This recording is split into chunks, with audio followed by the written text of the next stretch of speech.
Oi, gente, eu sou a Rô, sejam bem-vindos à minha biblioteca e hoje nós vamos conversar um pouquinho sobre o livro Carmila.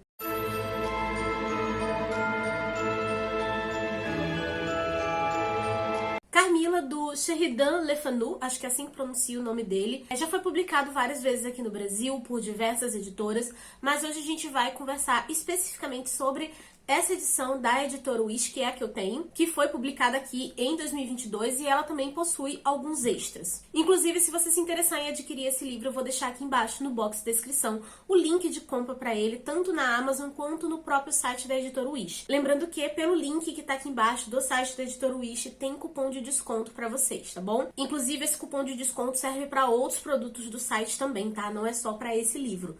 E se você decidir adquirir através desses links, você vai estar ajudando o canal sem pagar nada mais por isso. Mas indo direto para a história, aqui nós vamos conhecer a Laura e ela está escrevendo uma carta contando sobre um acontecimento de anos atrás. Inclusive, eu gostei bastante dessa forma de carta porque a maneira que é escrita aqui parece até que a carta é pra gente, então isso acaba aproximando o leitor um pouco da história. Então ela vai estar contando ali sobre o período em que ela conheceu a Carmila.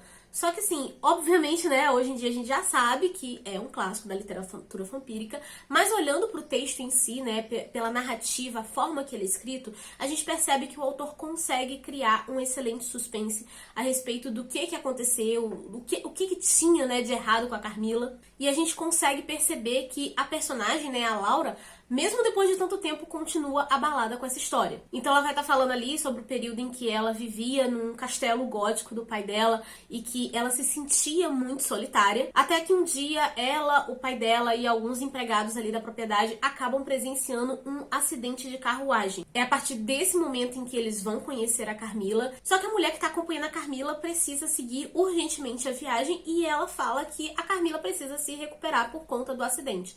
Sendo assim, o pai da Laura, ele acaba abrigando a Carmila ali, e eu sei que isso pode parecer um pouco estranho, afinal de contas ele tá colocando ali uma pessoa que ele nem conhece dentro da casa dele, mas dentro do período em que isso aqui se passa, né, onde as viagens eram muito mais complicadas, onde se levava muito mais tempo, faz sentido o cara fazer esse tipo de caridade. Sem contar que todo mundo ali fica muito deslumbrado com a beleza da Carmila, é quase como se eles fossem enfeitiçados por ela e eles simplesmente não conseguissem dizer um não. E tudo isso acaba se tornando muito plausível, até porque a gente percebe já algumas características das histórias vampíricas, que é o vampiro que acaba se infiltrando dentro de famílias nobres. No período em que a Carmila tá ali, a Laura ela sente um sentimento de repulsa e desejo ao mesmo tempo, porque a Carmila realmente tem essa beleza muito deslumbrante, muita lábia, sabe? Então a Laura acaba ficando bem encantada por ela, mas ao mesmo tempo ela sente essa repulsa, né? Porque a Carmila tem alguns comportamentos estranhos, algumas vezes ela é até um pouco ríspida, mas a Laura realmente vai se envolvendo com a Carmila.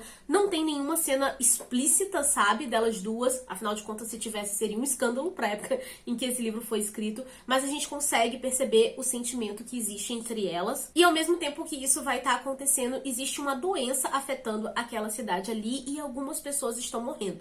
E a partir disso a gente vai ver alguns personagens investigando e tentando resolver aí essa situação. Eu realmente adoro essa história, mas eu fico imaginando como foi as pessoas lendo essa história pela primeira vez, na época em que ela foi escrita, porque o suspense é muito bem feito, tem realmente toda essa aura gótica no ambiente, algo que aproxima o leitor porque deixa a história muito imersiva. E tanto as personagens como o rumo dos acontecimentos são muito interessantes, inclusive uma coisa que é bem legal durante a história é a gente perceber o quanto que Carmila influenciou outras histórias de vampiro, principalmente o Drácula, e eu não tô falando só por causa da criatura vampiro, sabe? Eu tô falando por causa de rumo de acontecimentos, algumas situações ali que são semelhantes. Então é muito perceptível o legado, né, que a Carmila deixou tanto para a literatura vampira quanto para a literatura gótica. Então, com certeza, eu super recomendo essa leitura para vocês. Se você gosta de livros de vampiro, você precisa conhecer esse clássico. E eu sei que tem algumas pessoas que às vezes têm medo de pegar alguns clássicos porque acham que a linguagem vai ser muito difícil.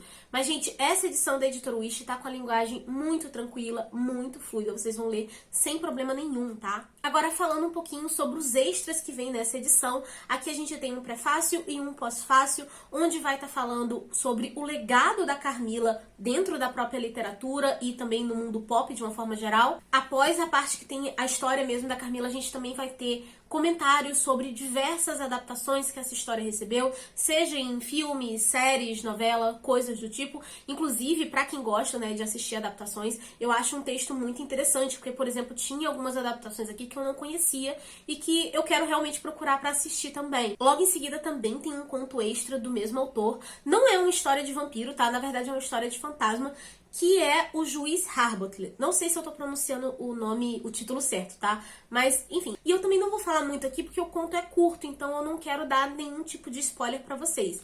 Mas, basicamente, a gente vai estar conhecendo um juiz que teve a sua carreira muito pautada na crueldade. Ele era muito parcial dentro dos julgamentos dele e ele não se importava muito sobre com quem estava ali no banco de réu ou sobre a verdade. Tanto que ele acabou ficando conhecido como juiz enforcador. Só que em determinado momento ele começa a ser assombrado por alguns fantasmas do passado dele. Então essa é a típica história de fantasma voltando pra resolver alguns problemas pendentes. Recomendo também, gostei bastante dessa história. E no finalzinho do livro a gente também tem uma espécie de mini biografia do autor. A editora Wish costuma colocar bastante disso nos livros dela e é uma coisa que eu gosto muito porque nem sempre eu paro pra procurar sobre os autores. Então já tendo na edição eu fico muito feliz de conhecer um pouquinho sobre eles. Outra coisa que eu também adorei nessa edição é por conta das ilustrações, gente, que são belíssimas. Não vou mostrar tudo aqui, mas tem um vídeo aqui no canal que foi o unboxing da época que eu comprei essa edição, né? Então lá eu fiz tipo um folheando, onde eu mostro todas as ilustrações, os detalhes da edição mesmo, tá? Que é muito bonita, vale realmente a pena.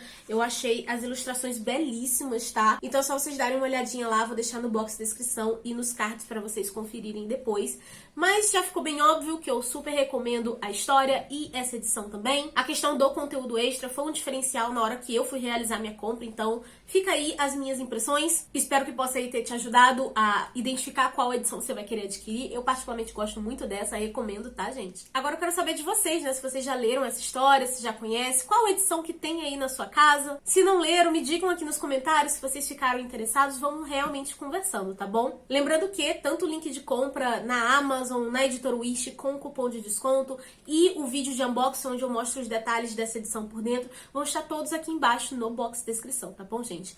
Claro que antes de você sair do vídeo, eu quero te pedir um favorzinho, que é deixar um like pra ajudar na divulgação, se inscrever no canal se você não for inscrito, até porque nesse mês de outubro eu vou estar liberando vários conteúdos temáticos assim de Halloween, tá? Então se inscreve pra não perder. E, gente, eu vou ficando por aqui, a nossa conversa continua nos comentários e eu vejo vocês no próximo vídeo. Beijo e tchau!